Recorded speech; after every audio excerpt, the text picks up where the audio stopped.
Hello guys, so I just finished another book and this one is called Reading with the Right Brain, and the reason it's got that title is because it goes on to describe that you should try and think about reading with your right hemisphere of your brain, which is the creative side, like in combination with the left hemisphere. Left hemisphere is the more analytical side, and it's like how you perceive, like with your sensory perceptions, words. So that would be where shapes form into letters, into words, into sentences. But it's going on to describe that with reading, a tip, like there's loads of different methods of reading faster online, and they always go on about like different tips to kind of to move your eyes faster, basically through saccades and fixations on the words. But this book, it contrasts with them sort of misconceptions, I would say. They could be, I'm not sure, but it basically goes on to describe that to read faster, it's not about how fast your eyes are moving, it's about how fast you're thinking and how fast you can conceptualize the information. Basically, it's going on to use the left hemisphere to read the writing, and use the right hemisphere to try and visualize the words and the meanings of them.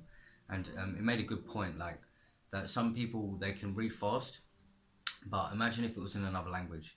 You could pronounce the words perfectly, but you've got no connection to what the words actually mean. So if you can read a book fast, or if you read a book and you don't take in any information from it, then it defeats the whole purpose of reading the book. So I'm writing down notes of what I find, so I can look back on them later. But yeah, so it goes on about like the difference of like perceptualizing and conceptualizing, like how the process of that, which is pretty interesting. And one main point I'll take from it is how you actually look at the words. So like identifying chunks of words, yeah, and moving with your fixations. When you move your eyes with saccades, and when you get fixations, do it with chunks of like 3 to 4 words in meaningful groups. So it could be something. So it could be like the big red dog, because then you've got more attributes that you can think of. You can actually picture that in your mind, and it makes it a lot easier to kind of grasp the concept of it, and later you can recall it better as well, because you're using your visual cortex as well to kind of to get that going. So that's a pretty good idea. I have tried some other, I did read some other stuff that contrasted with what this book was saying completely, which is really good, I think, because that contrast is what I need, because then I can see it from 2 different angles, and then from that I can build my own sort of picture from what I see from that. So that's good. So right now I'm reading 2 other books, and I'm going to start a 3rd one. And the reason I want to try and read 3 books at the same time and alternate is because I've noticed that books themselves, a lot of them, they give you a bit of information, and then later on in the book they rephrase it in a different way. They're basically saying it over and over again in a different way, and it's a bit useless really. But one way that I think would be a good method to overcome that is alternating, because I did read as well before that in the first 48 hours of getting a new bit of information, you lose about 80% of that information. So you need to do spaced repetition of like little bit by little bit, like little bit. So I'm going to continue that with the 3 books and alternate every, like, I don't know, with my planning, it's going to be like to every hour or so, but I'm still waiting to put that into effect. So it's basically multiple books, little bit in chunks, and it's be like rapid read sessions, then go back, then walk off, then start the next one, but try and recall as much information as I can on the first one. And it's good just to help group information and see it from different points of views as well, I think. So yeah, it's good. It was saying as well that subvocalization, and as well is like when you're at school, you're taught to like subvocalize and say the words in your head, but it's going on to describe that they're just crutches, and that it can actually potentially slow you down, because then you can only read as fast as you can speak, and you need to try and break that subvocalization because it's just a crutch.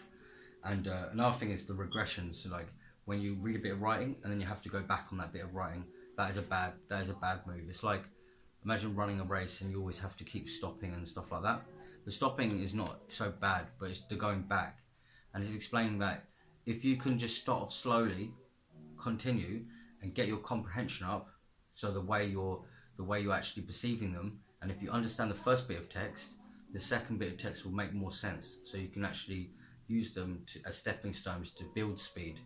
Because if you read a bit of context and you miss out like a chunk, it starts to not make sense, and you have to wait a bit until it starts to start to understand it again. So saying start off slowly, so you don't have to to go back, to regress, and then you'll build up your speed gradually.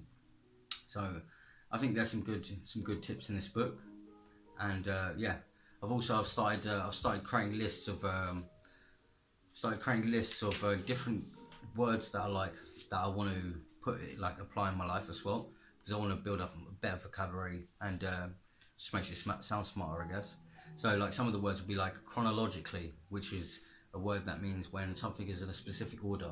So the books that I've been reading chronologically would be, the first one was called Smart Change, then it was the 80-20 Pareto's Principle, then it was the Compound Effect, and then it was the power of now, then it was the Power of Habits, then it was what to say when you speak to yourself, and so on.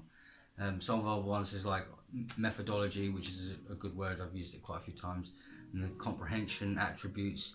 Brain aging is pretty interesting, because I actually watched loads of videos on this brain aging before, and it showed a guy, he was like a neuroscientist, and his wife was a dietitian, and he was doing tests on his own brain to see like the brain activity, and she was changing his diet, and they found out over like a year or two period, his brain aging went down. Like his brain got younger just because of the adjustments in his dieting.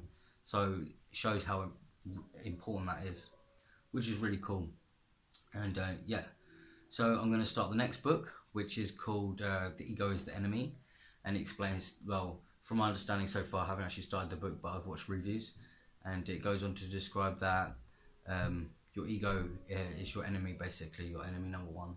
And some ways to kind of combat this would be, find someone that's above you that you can look up to and always push towards. Find someone that's your equal that you can like shoot against, and then find someone that's like kind of like below you so you can teach.